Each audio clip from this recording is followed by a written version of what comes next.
Comment réaliser des linteaux, des pourtours de fenêtres en briques radiales?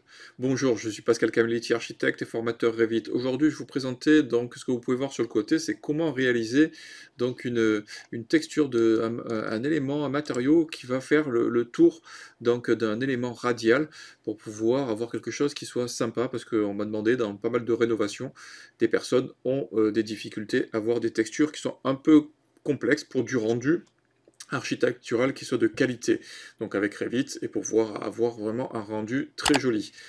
Donc avant de démarrer ce tutoriel, je vous rappelle qu'en cliquant sous la vidéo, vous allez pouvoir cliquer sur le lien pour pouvoir rentrer votre nom, votre prénom, votre mail dans le formulaire pour pouvoir recevoir mes conseils gratuits et réguliers. Pour ceux qui veulent aller encore plus vite récupérer les éléments des tutoriels, il vous suffit donc de cliquer et de vous abonner à la box pour pouvoir récupérer tout ce qui est les textures, etc. Pour pouvoir gagner du temps et passer au niveau supérieur. Allez, c'est parti donc pour ce tutoriel. Alors comment réaliser un élément comme ça qui va pouvoir avoir des briques qui vont suivre l'aspect comme ça de votre linteau.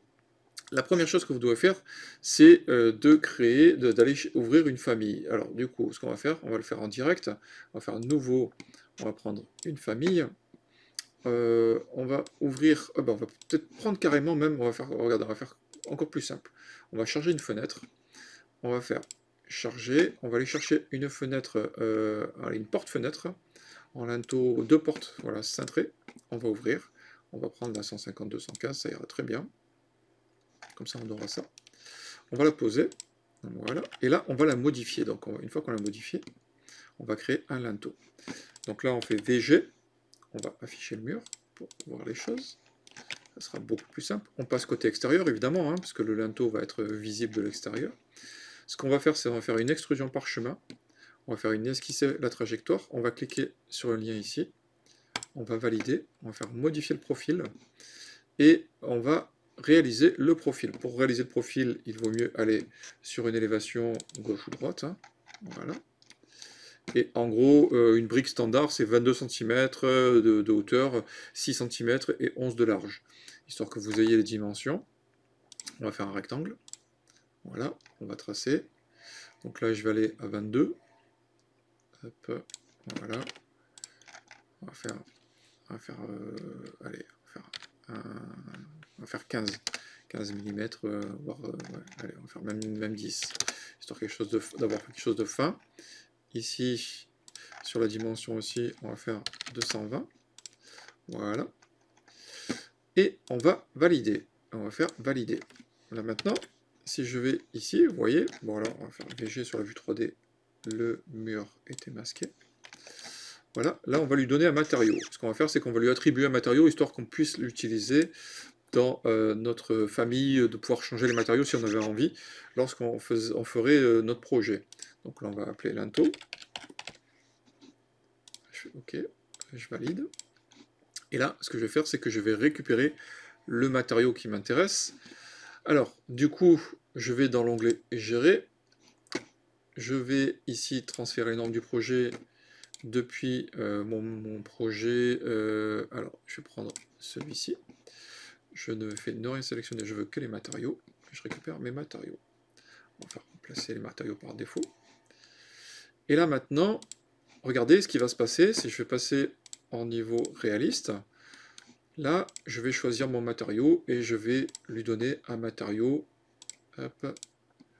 Je vais prendre la brique. Alors, on va prendre celle-ci. Ah, je vais peut-être pas prendre celle-ci. Je vais aller chercher les matériaux du projet, comme ça vous le verrez.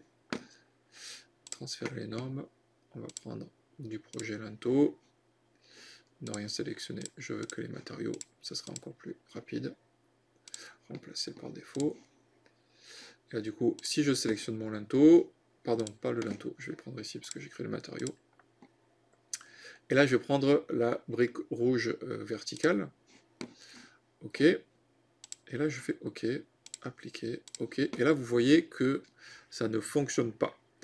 Ce qu'il suffit de faire, vous allez voir, c'est complètement basique dans Revit. Encore une fois, il faut savoir, c'est comme toujours, celui qui sait et ça fait fonctionner les choses. Là, la texture est projetée perpendiculairement et verticalement. Si on a besoin d'avoir quelque chose qui est radial, il vous suffit simplement de sélectionner, donc de modifier l'extrusion. On va sélectionner, on va faire hop, modifier le profil, et on va modifier le profil. Il vous suffit de revenir ici, et il vous suffit simplement de prendre une ligne ici, et là de vous rapprocher verticalement. Et ce qu'il faut, c'est ne pas être vertical. Il faut faire tabulation pour être léger décalé. Hop, voilà.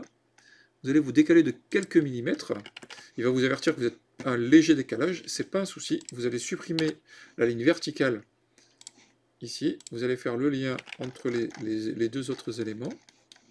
Vous allez vérifier que tout est bien OK sur la liaison. Vous validez 2 fois. Vous retournez sur la vue 3D. Et là, on se rend compte que ça n'a pas fonctionné parce que l'inclinaison que j'ai donnée n'était pas suffisante. Donc il suffit de faire modifier. Ce que vous faites la première ligne, la deuxième ligne. Vous prenez les 2 points, vous le décalez d'avoir une inclinaison légèrement suffisante.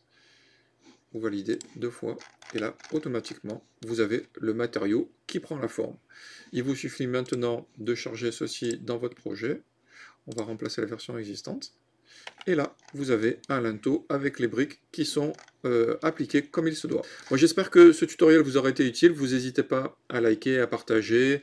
Vous vous abonnez à ma liste de diffusion pour recevoir tous les jours mes conseils Revit.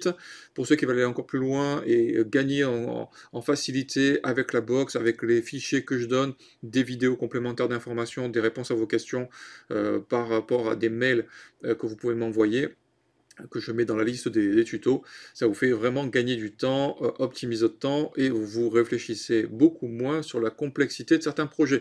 Donc je vous dis à la semaine prochaine, n'oubliez pas de regarder les vidéos à droite ou à gauche, vous likez, vous partagez, et à la semaine prochaine pour un nouveau tutoriel. Au revoir.